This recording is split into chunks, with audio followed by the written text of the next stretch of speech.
how's it going? Oh, fucking exhausted. Jesus. We did there was the Dota Talk Amateur LAN Cup, so I went along to that today, and it was like I was there about 9:30, so I've been watching live Dota from 9:30 till about when I got in. What time is it now? Got in about 2 hours ago, so I literally got in, ate a curry, and and watched the finals live, and now I'm casted again. Fucking addicted, Jesus. Seriously, man. Too much Dota, too much Dota. You must be a professional by now, right? Well, yeah, I mean, you know what? I didn't know there were two tricks I picked up. First of all, it's possible to farm 2 rapiers on gyrocopter in 22 minutes, which has happened in that tournament in one of the games where it didn't matter. A guy farmed up 2 rapiers in, well, it was half an hour actually, on gyro, which is unbelievable. And also the phantom hook with Pudge, where as you hook someone, Chen sends you back to... God, it was beautiful. I've never seen it. At the level I'm kind of playing at, you don't see that kind of thing, but it was unbelievable. Which team is Shane on? Mad 2 TTE. What is that all about? They just made, you can see the title. They just made this gigantic, gargantuan name that's impossible to pronounce, but most amazing Dota 2 team that ever... something. But that, Shane was drafting up for the Dire, but now he's actually taking the 3rd spot and letting somebody else take care of it. I like the picture they've got is just the word best on the side of the truck. Kiss my TARDIS. Meanwhile, I probably played with a bunch of these guys. The only person, Tenebrae I recognize, but I play with Shane literally every day. Like, I'm not even kidding. Every single day. I have my Dota 2 break in the morning when the kids are asleep or at school, and I get a game of Dota 2 in, and invariably it's me and Shane and 3 other people.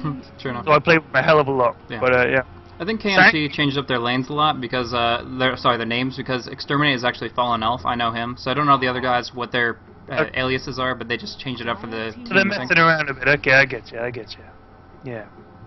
Sand King, I'm a big fan of. I'm interested to see who plays Sand King. Honestly, if I was Kiss My TARDIS, yeah, they banned Invoker because honestly, Shane is one of the best players I know.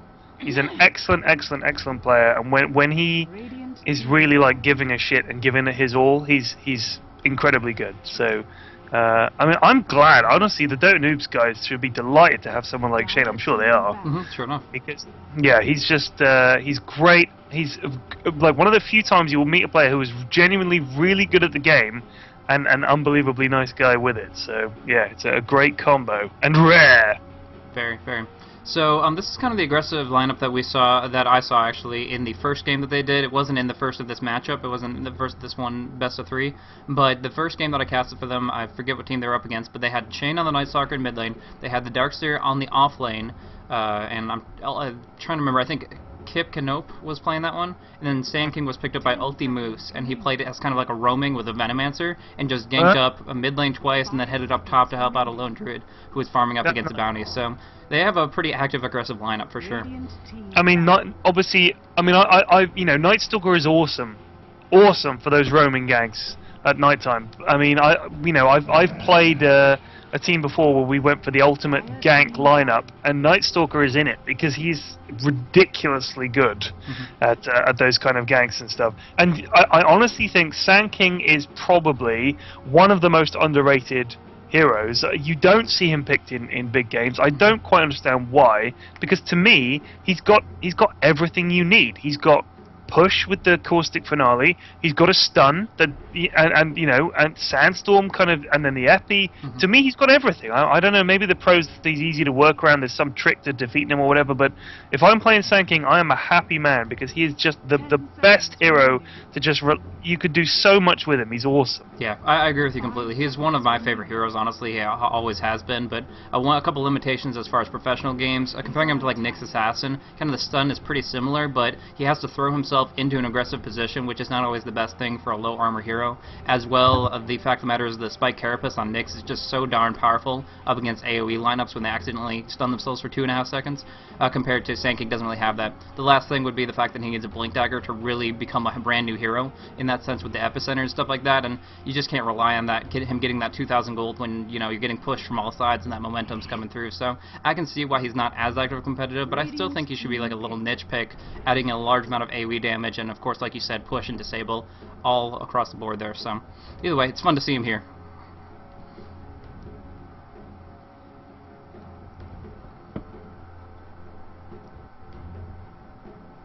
Oh, okay. So he's having some issue real quick, but I'll just keep on casting through the draft. In the meantime, so we do have some, just I guess let's speed draft it real quick. We do have Undying Batrider, Queen of Pain, Death Prophet, and Bounty Hunter banned out from the Dire. We also have Invoker Magnus, Lone Druid, Keeper Light, and the Phantom Lancer banned out for the Radiant Kiss My TARDIS. They have picked themselves up a Tide Hunter, Shadow Shaman, and Juggernaut team, so some pretty good push aggression with the Serpent Wards, with the Blade Fury, and the Healing Ward. Just wards, possibly picking up a Venomancer just to synergize with their super crazy ward lineup. Just kidding, but they're going for the Tinker, which allows them to have a lot of pressure on the mid lane. When they get the experience, it'll be great because they can get the Boots of Travels and use the March Machines, push out different waves, and just kind of push in against the enemy constantly. And Night Stalker isn't really great in a pushing setting. He's really good in a ganking setting, finding somebody to flank up against and bring somebody down. But you have to be careful with that.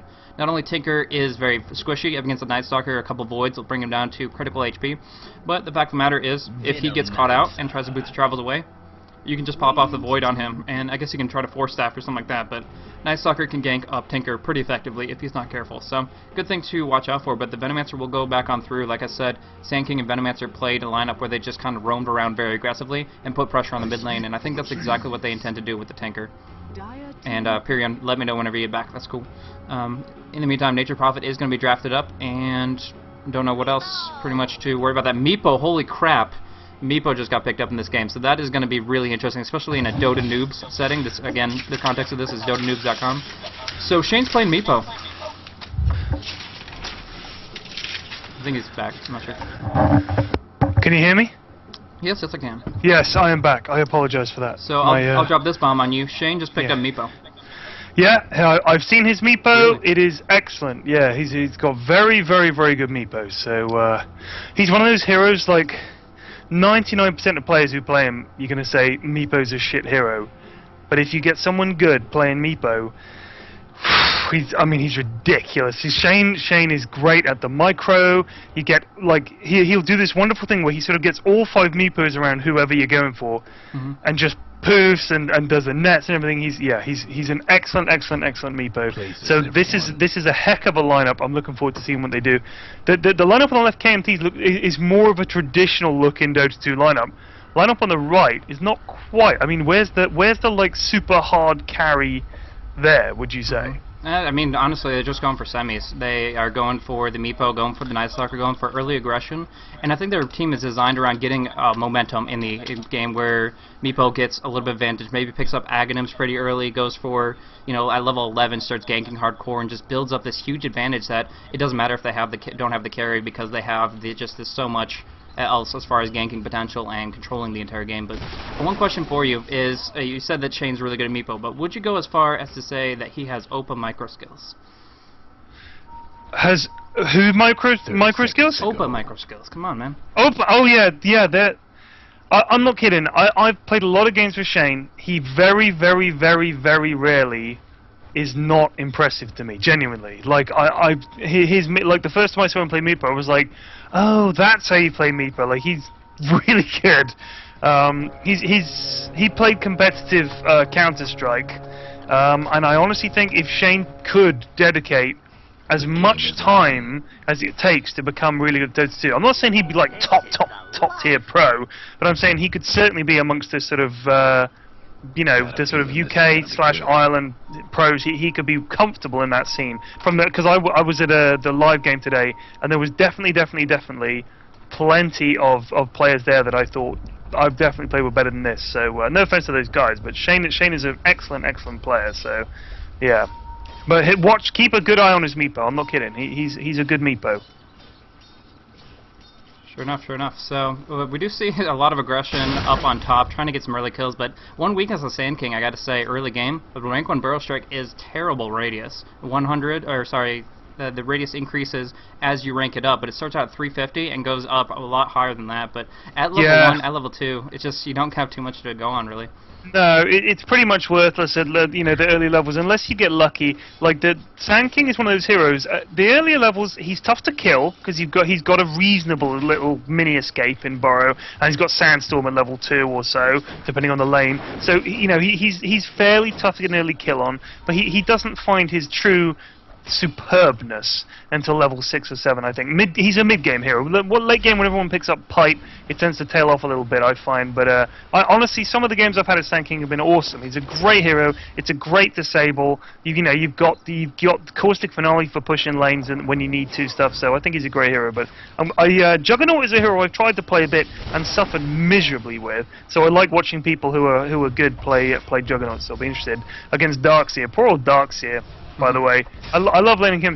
Shadow Shaman is someone you don't want to see because he's got those double disables. Shackle, look at it, he's taken Shackle and Chicken. He hasn't taken Ether Shock. I always take Ether Shock early doors, but I guess if maybe they're looking for an early gank here, they take the dual disables with them. They're worried a little bit about the Darkseer casting off Surge and just being able to run out of there, because if he gets the Surge off before the Hex comes out, you can just be a super fast Chicken and run really, really quickly away. Yeah. Yeah, I mean, that's personally, I mean, as a bad player, Darkseer is a hero I do not mind offlaning. Here you go. Now they've tried to get him in the spin. Are they going to chicken him? No, they're going to look at the speed of that Chicken. You're right. Wow, they hit him with the Chicken and the Surge, and he's still going to get out. Yeah, so Shadow Shaman. What Fallen Elf needed to do there was shift Q the Hex so that as soon as the Shackles ended, he would be able to cast the Hex right after that, and that would have made sure he couldn't get the Surge off. But unfortunately, instead, just going to have a Chicken fly out of the coop real quick. I mean, that's honestly, you saw that right there. That looked like a reasonable gank at the kind of level I'm played at. That would have been fine. And the Darkseer gets away. He is awesome in the off lane. I mean, that's why I think he gets banned in the pro tier matches a lot. Because essentially, you can stick him on his own, no problem. He's fine. He can get money with Ion Shell. You can't catch him because he's got Surge. And if he gets in real trouble, I mean, it's a pretty rare occasion. He's an awesome hero in the laning phase. I mean, look at this meepo here up against Tidehunter. Shane, how many picked up? 12 and 1 after 3 minutes. I mean, and now 13 and 1. So he's doing great. Yeah.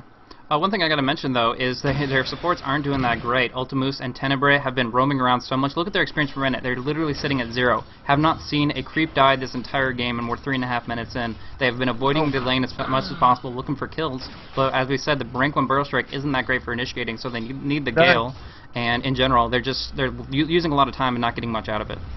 It looks like they're going to try and catch this Tidehunter. They're going to come through the river. They're going to go around the long way, or maybe they're going for mid. Maybe they're going for Tinker.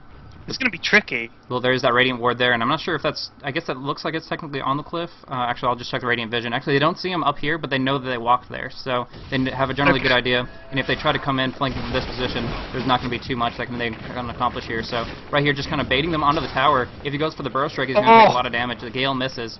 And of course they did have...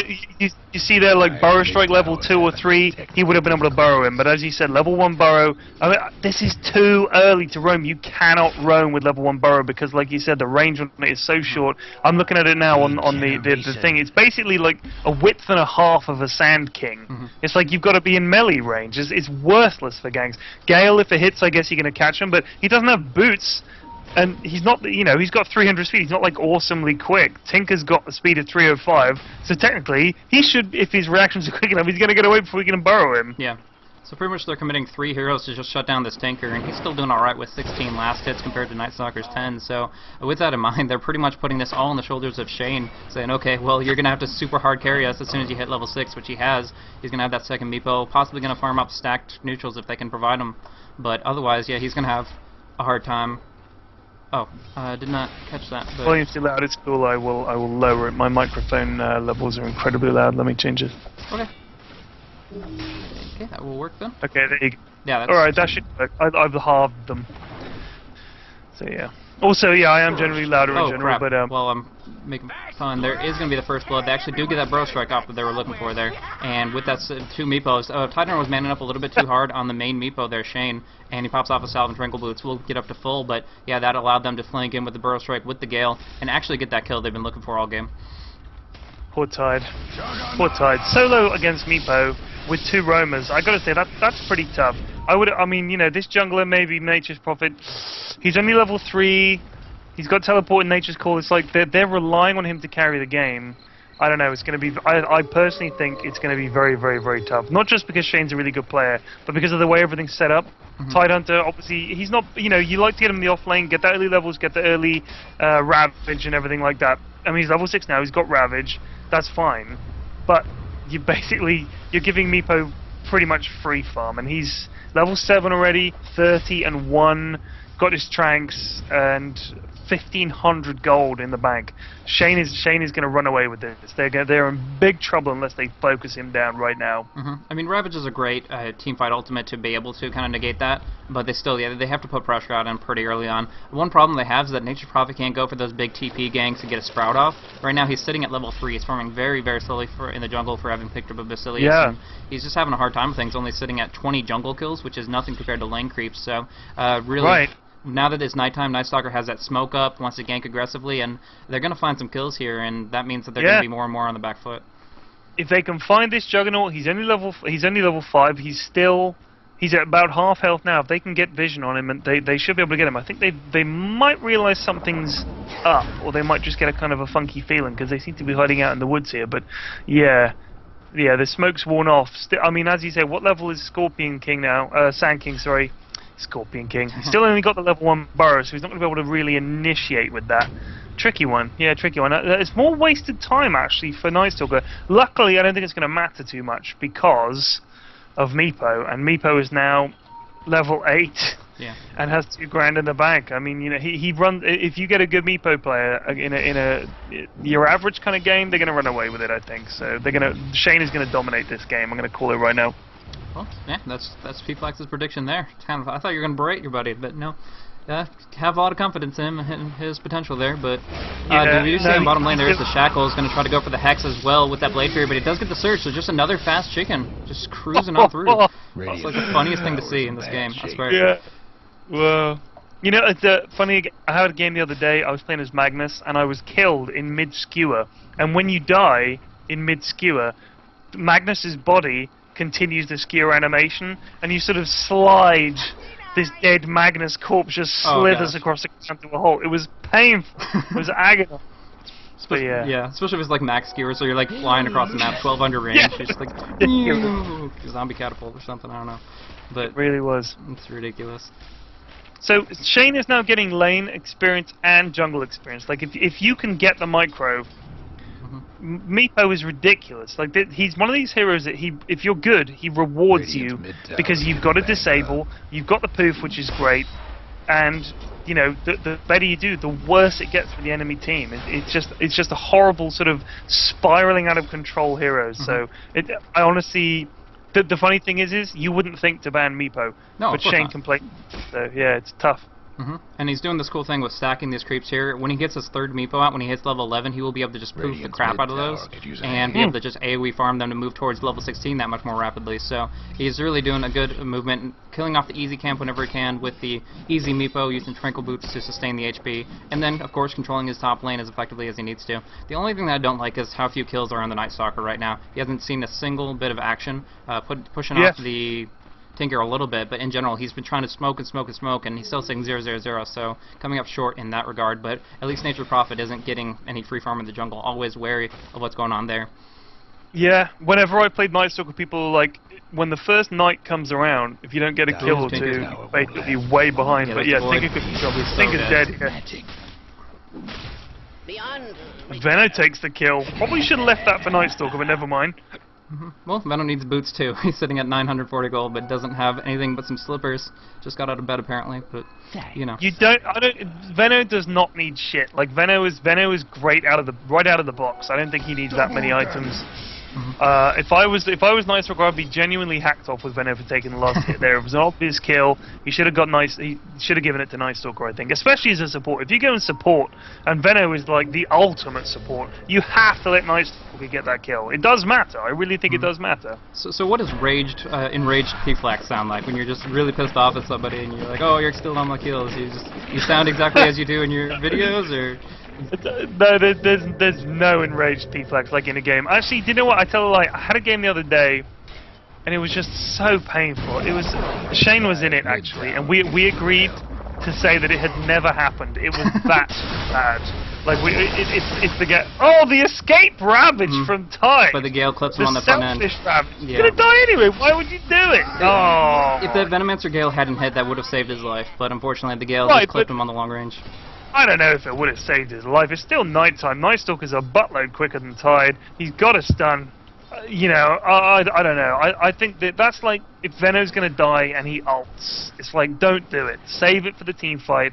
I mean, I guess at this early stage you're gonna figure maybe it won't matter, but it's not. I don't think it's good practice to do the old spite ult. You know? Yeah, exactly. Especially since that's first Ravage, and usually that's the one where you like TP down to a tower that's getting dived and do a quick turnaround and win a team fight. All of a sudden you're like everybody loves you and all that, but using it by yourself, you hit everybody, but it's not gonna really hurt them, but a little bit. They'll shrug it off and you die anyways. So.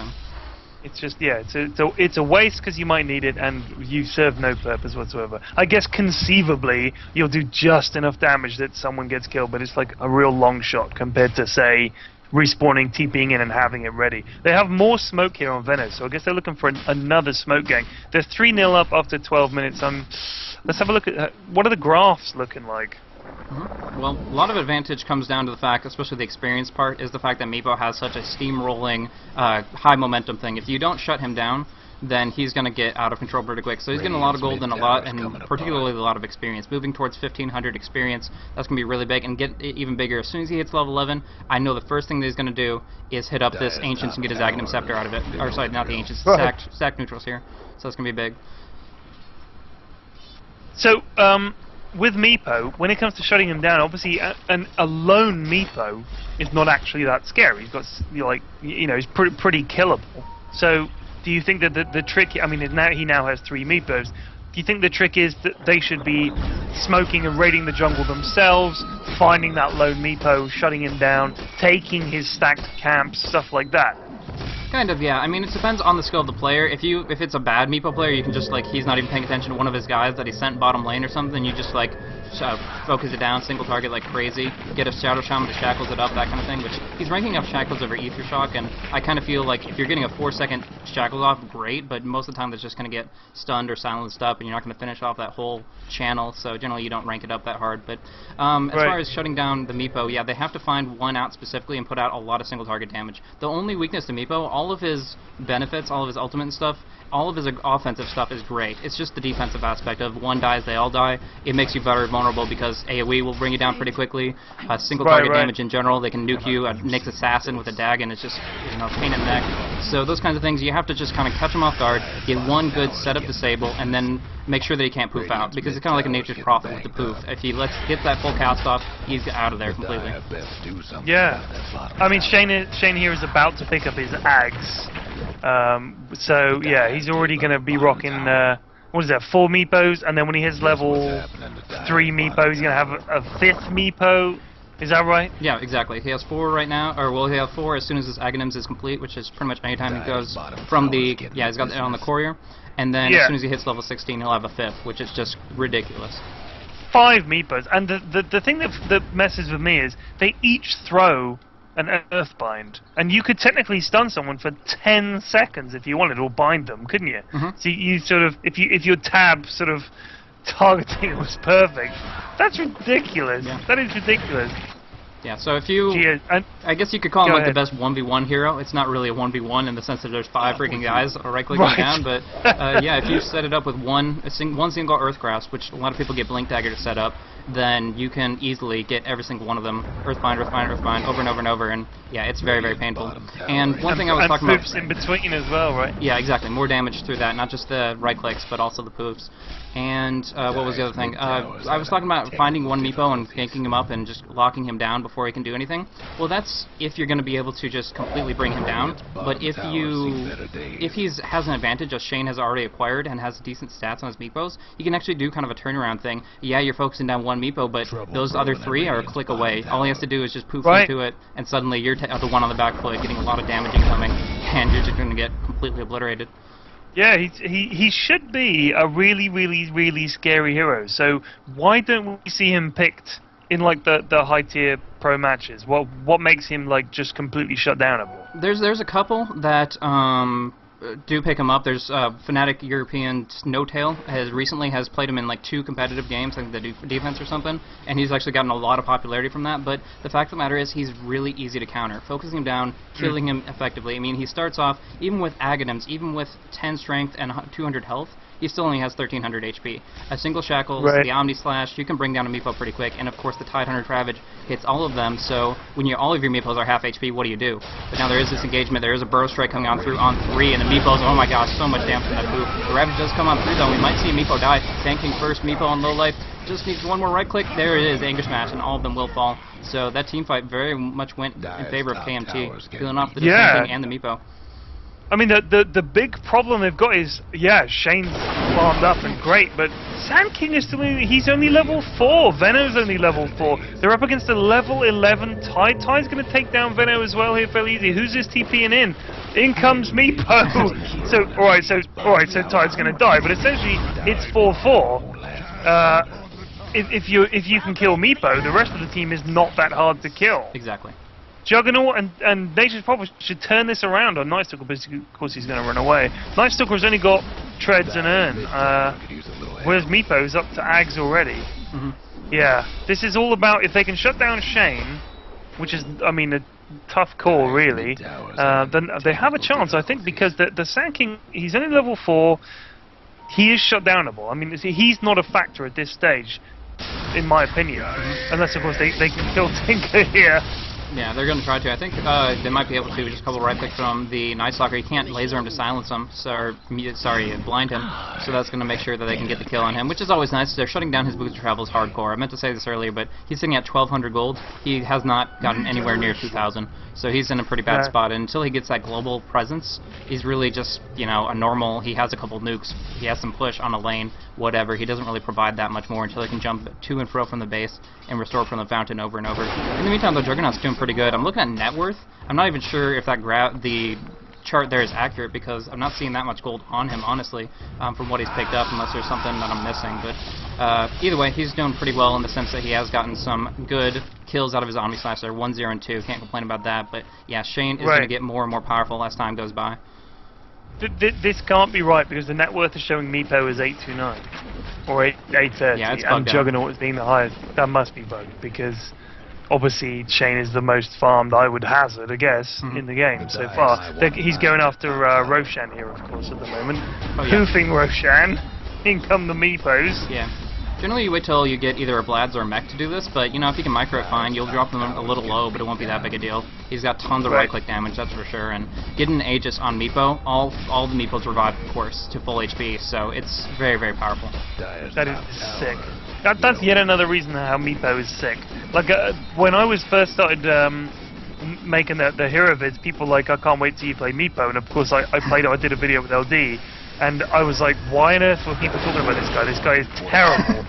But when you watch him played by a good player, of course, he's like awesome. I'm amazed Shane has not got mech at all. Like he could, if he farms a little bit, he could basically buy a mech outright, which is like a core item on Meepo, right? Yeah, pretty well. I mean, if you're taking any AoE damage, which the Ravage certainly provides, it's going to be something that they need. Of course, if support could get it, but at this current status of the support, the Venomancer just bought arcane boots. That's like all he's got. Right. They're both he's still sitting at level 4. He's still level 4, and poor old Sanka's level 4, because Shane's just said, look, just support me, doesn't matter what you lads do, I will carry this game, which is basically what he's going to do, in my opinion. I mean, Nature's Prophet is level 9, Juggernaut's level 10, Tinker's level 9, Ty's level 12, but he was solo laning, and Shaman is level 8, Meepo is level 16. I mean, if you get in a fight with Meepo, you're basically going to die. That's how the rule.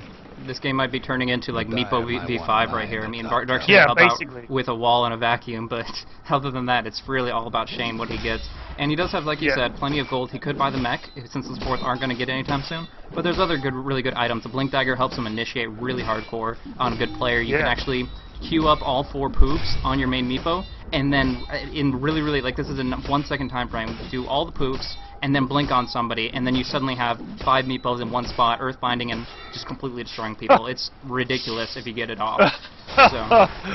Whoa, that's like so far beyond anything I could ever do. Like, I can't even shift Q reverse polarity consistently, and then it was to me recently. I routinely reverse polarity and then blink in. Oh gosh. Like it's it's horrible, but it's like a twitch. I've got this kind of tick where I skewer and then, or I reverse polarity and then skewer. I'm trying. I don't know. My hands are broken, but yeah, Shane's going to win this game basically single-handedly if they don't shut him down. And of course they can't, because what can they do? It's like the standard Dota play is you stay in your lanes, you fight in the lanes, you take down the towers, and wandering into the jungle is a big scary thing that people don't really do. Yeah, but two big things to mention though for KMT's lineup is they did just get a blink on Tidehunter, so they can get that initiation and catch meepo off guard, go for that big initiation. If Sand King can't get a big burrow strike, there's nothing stopping them from like Omni slashing and doing a couple rocket lasers to bring down whatever meepo they decide to ping and focus. So that could be a really good option there. And finally, Finger has picked up like a 20 minutes boots of travel, so he will be able to kind of reclaim the glory that he's been looking for all game long. Yeah, I mean they've got awesome push. They've got Nature's Prophet and they've got Tinker, so that should be crazy push. There's a dive coming on through here. And there's a lot of damage. The Omnicide comes out, but the Ravage will go through with the Kraken Shell, and man, that is just so much damage going across AoE across. It's just a huge chaotic mess. But with these Serpent Wards burning down, the meepo will fall, pop off the Aegis, but not before Shane picks up 3 kills. Everybody died apart from Shane with the Aegis, Darkseer, who I think ran away. That was crazy. That was everybody, like 8 players died in about 5 seconds. Exactly, they're all in a tiny little spot compressed there. They're all going for Tidehunter, but the problem with trying to bring down Tidehunter, even if he's silenced, is if he takes 600 damage, the silence is removed, the stun is removed, whatever, and he just spams that Ravage until he can get it off. And so everybody was clumped up in that tiny thing with the vacuum, of course. So in the end, yeah, that was ridiculous. But I think that honestly, the splash damage from the Serpent Wards of Shadow Shaman actually played a key part of bringing down Mad. Otherwise, the Dire team would have just completely dominated that. But you know, Ravage plus Serpent Wards pretty strong. Yeah, Serpent Wards are great. I mean, I played quite a bit of Shadow Shaman recently, and I really like him as a hero. He's a lot of fun. He's got a lot of spells. You know, you can initiate or sort of trap with the shackle and the chicken and everything. The wards are great for pushing. Q is great for finishing people off. He's good. The only problem is he is very squishy, but he's a really fun hero to play. I find the supports and the kind of players, you know, guys like Sand King or kind of a little bit of both. I find them a lot more fun than the carries. The carries are pretty boring, to be honest with you. Like Faceless Void, pretty boring hero to have to play. Spend half an hour farming.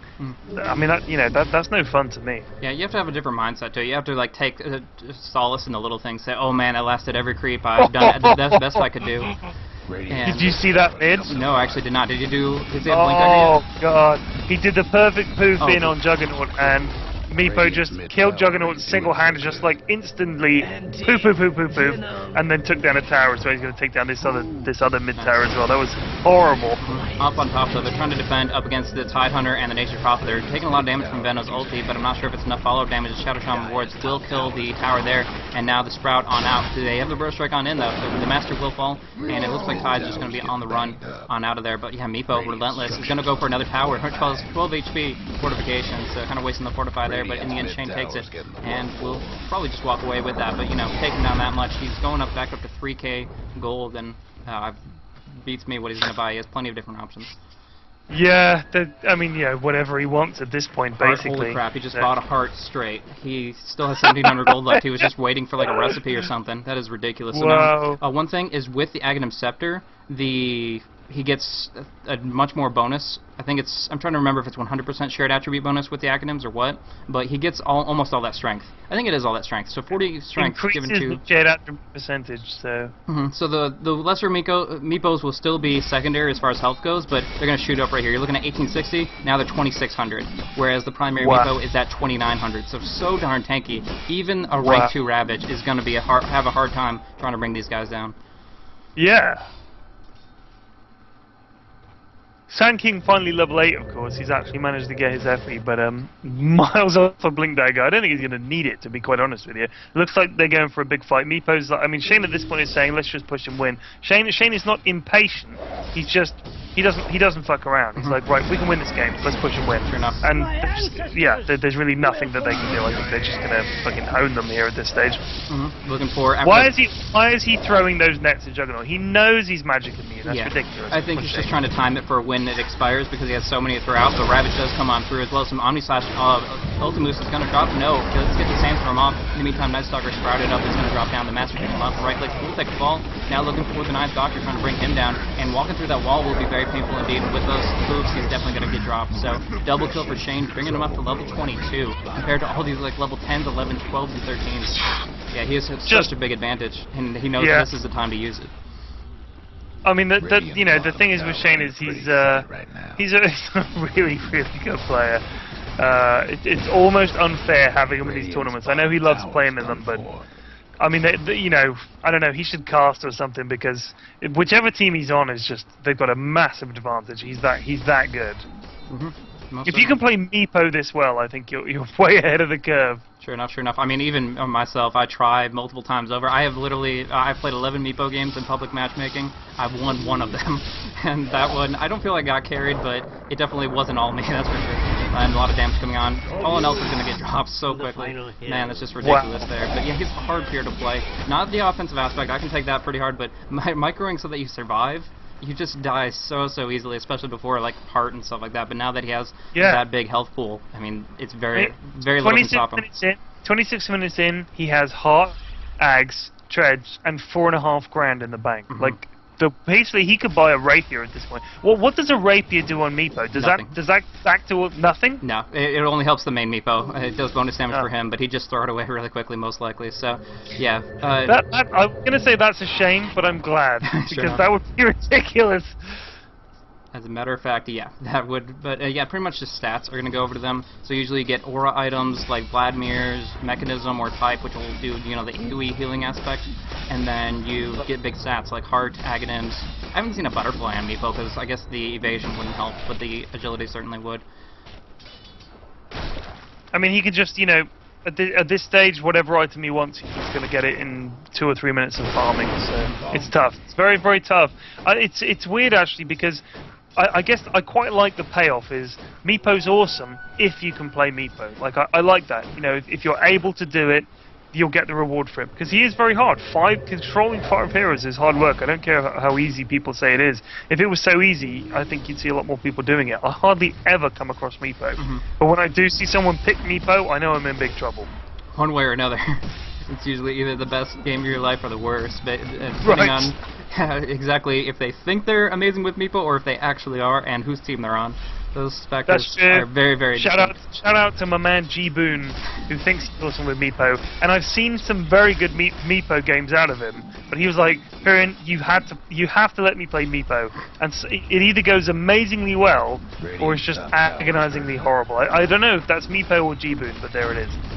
Sure enough, sure enough. Yeah, it definitely seems like it's a big swing one way or another. One problem with meepo is that even if he has a good game, once he hits level 25, he kind of starts falling off as far as that big advantage. His biggest thing is he gets experience from each illusion, or each clone, so he gets a huge amount of his share of EXP. He gets that giant level advantage. You can see he's 1,000 experience per minute right now. Ridiculous compared to the second highest at 375.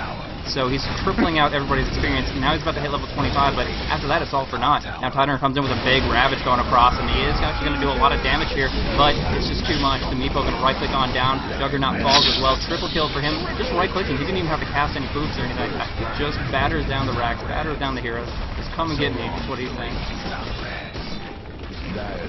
That was ugly. But that was a great Ravage. I think Darkseer might die towards here. No? Oh, yeah, he dies. Alright, so he dies to Tinker's Rockets. But that was horrible because meepo just did what the hell he wanted. He just turned up. The Tidehunter Ravage was great, seemed to catch everybody, but it basically did absolutely nothing because meepo is level 25, has Manta and Heart and Ags. Friggin' Manta. Each meepo has 3,500 health, and Shane can micro them so that he can get away or net you. It's unbelievable. He's going for another heart. He's going for another heart. He is. That's hilarious. Well, I mean, you can't stop him. What can he do at this stage? There's nothing. Shane's basically won it as meepo. So look at Venno is still level 7. 7! I mean, this should be possible! But yeah, for a level 7 Venomancer and a level 25 Meepo. Oh, Shane. Yeah, I mean, one big thing about that is the way the experience works with Meepo is not only does he get the experience like split, where like he can get something in the jungle and get something in the lane, but when you're in the middle of a team fight, like let's say there's it's a 4-man gang, because 3 Meepos and 3 other heroes, he takes half the experience. Those 3 share half, and then the Meepo gets the other half. And so he does. It's a very greedy thing where he's going to skyrocket towards level 25, but you can definitely see on the other side of it, the other side of the coin is Sand King and Venomancer are very, very unhappy at this state. But that's even with 8 kills, that's an advantage. I mean, they're huge. So huge maybe that's sort of like the balance with Meepo is, if you have a bad Meepo, he takes all that experience, and you're like having to share experience with a bad Meepo. They really don't need to do this. The Roshan, what are they doing? Get on with it! Like, come on, push and win. You don't need a Roshan. What are you doing? You can't blame them for wanting to win the game. You know, guarantee it. But they don't need the Roche. It's like this is like the in-your-face Roche. Yeah, but all of a sudden that means that they now have to burn through 8,000 health points of a 19 armor Meepo in order to actually bring him down. So going from the squishiest here in the game to literally can tank the fountain for about 30 seconds. Oh Jesus! Yeah, he has 4,000. Oh, and 19 armor. Ridiculous. What can you do? Poor old other team, KMP. So yeah, this is gonna wrap up pretty quickly. Yeah, this is over. This is over. Shane should sit out the next one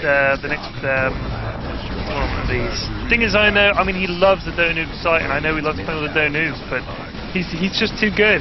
Any game I've played, any in-house I played where Shane's on my team or the other team, you know which way it's gonna go.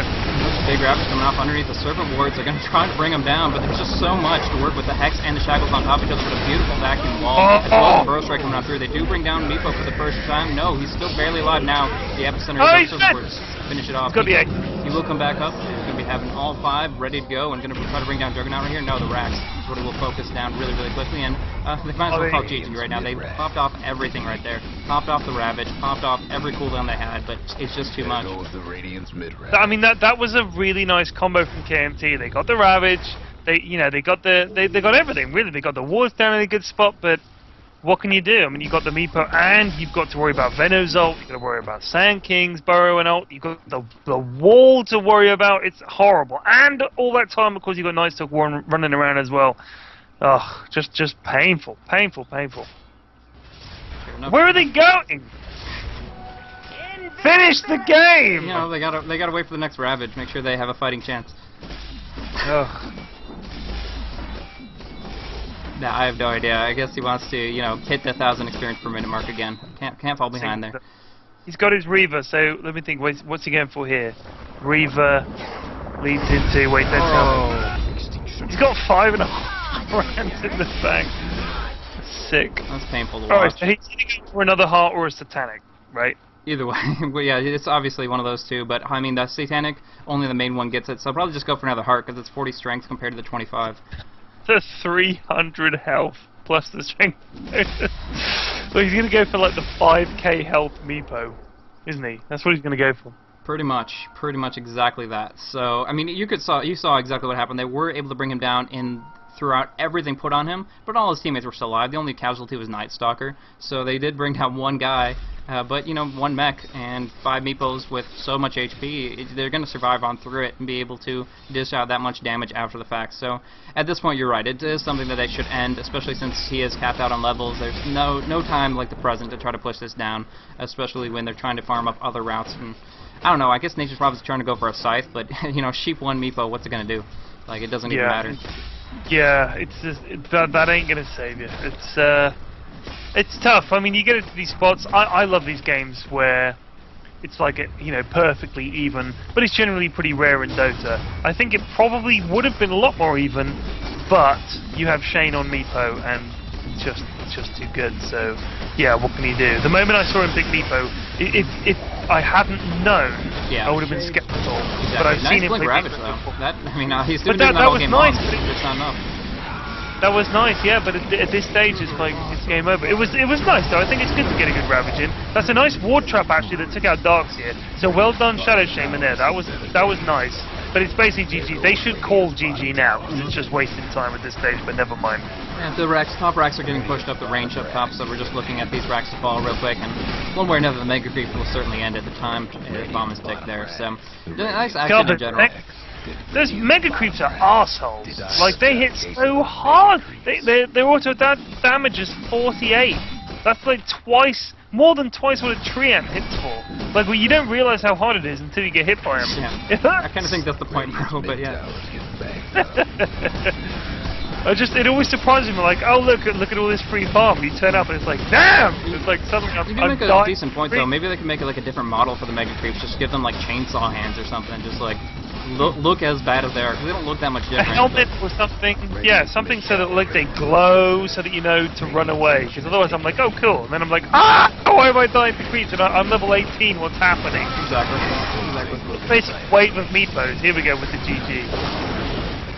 Oh, they finally GG. Oh wait, we had the GG. They should have GG'd a long time ago. Sure enough, sure enough. Well, that was something for sure. That was a really interesting game there. So, yeah, like you said, Shane carrying it up. He was pretty much, it was all on his back, but, you know, able to get that much experience, topping out over 1,000 before he hit the level 25, and, you know, going for double hard build. There's just nothing to shut him down. He has the damage he's built into his character, and, you know, right click away. Meepo 2 OP.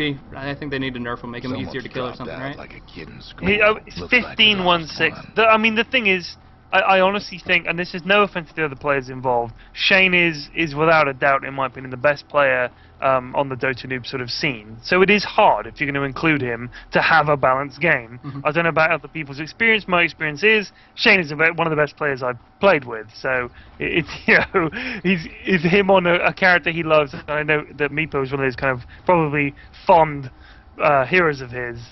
It's going to be very, very difficult. But I thought KMT did well.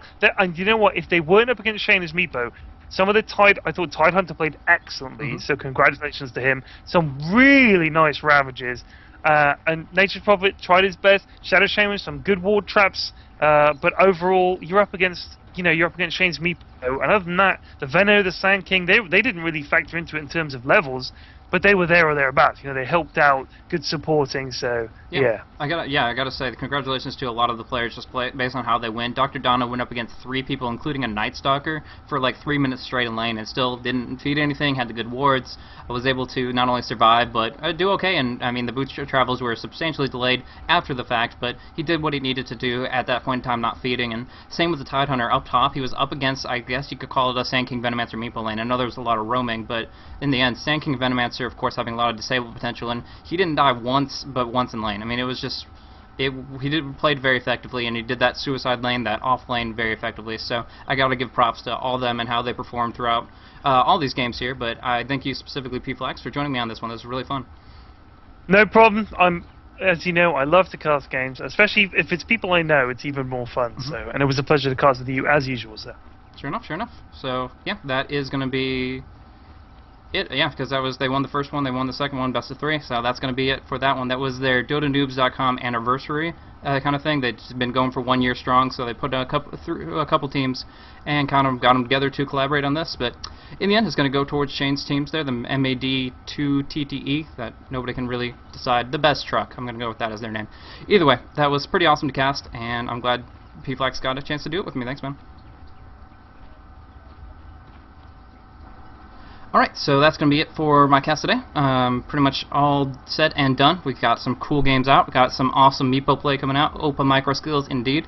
So that is, again, all that I'm going to be casting today specifically, because it was just this tournament concluding at this point in time. But if you guys did enjoy my casting, I didn't really get too crazy about each of the team fights there, because I just wanted a little bit more laid back, especially with PyrionFlax there, having a rare opportunity to have him on. I just wanted to get some of his opinions on a more personal level, that kind of thing. But I do generally cast a lot more often on different venues, whether it's There's twitch.tv/DotaBro, where I cover the Dota Bro League and its growing in-house aspect there, where they have $2,000 tournaments for their top teams like 3D Max and Vigos's L Pride and stuff like that. So if you're into that kind of thing, then check out the twitch.tv/DotaBro. Otherwise, I do other streams. I sometimes do SECS, Any Dota's tournament.